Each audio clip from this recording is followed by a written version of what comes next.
Latest install on my Kawasaki KRX 1000 as a rear windshield. Ordered this through UTV headquarters, and I believe this is actually made by Superatv. I like it. It's not, once again, it's not designed to be completely waterproof.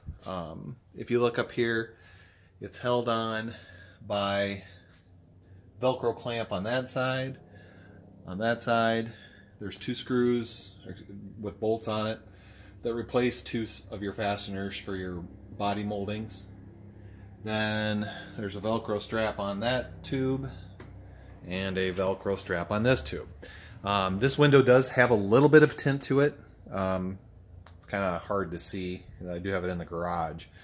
As far as putting this in, it's a little bit of a challenge. Actually, you have to remove this air intake and the air intake on the other side, and then this plastic cover has to come off right here as well too.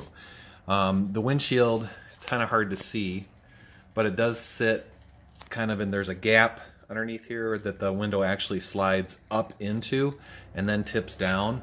So that's why you have to take all this stuff out. I thought that you probably wouldn't have to do that, but you do definitely have to take that out. Another thing I'm going to caution you on, and maybe there's an easier way to do it than what I did, but when you take this cover off, it actually tips up and then pulls out.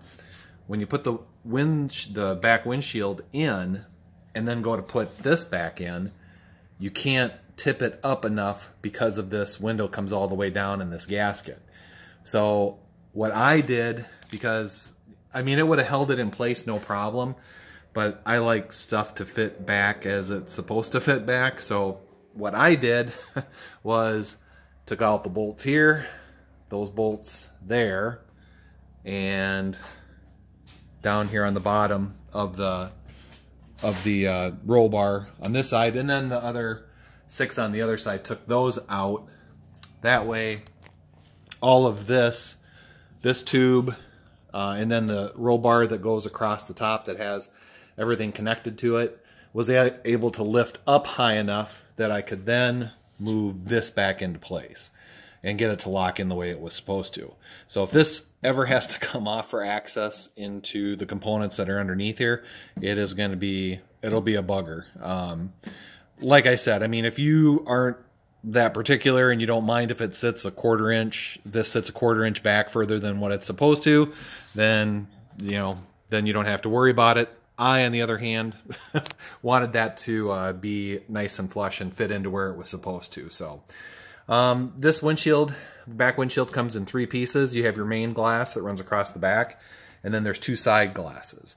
Now, once again, you're not going to be, let me try to focus this in. Sorry about the shoddy camera work, but you're not going to be completely airtight, but it's going to keep the big rain off. And that's what my goal was, is that if I ever want to store anything behind the back seats and it rains, I don't want that stuff to get wet. So it will absolutely do that.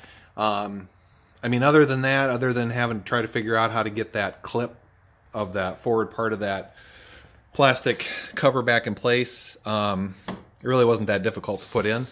The gasket, there's parts where you won't put this gasket sealant, and there's this gasket that runs up here, and then you piece it off, and then it runs across the top, and then actually across the whole bottom, and then on these little side windows as well too. So I mean, it seems like it'll do well. I'll let you know long term, and that's it. So if you have any questions, feel free to give me a shout. As always, have a great day.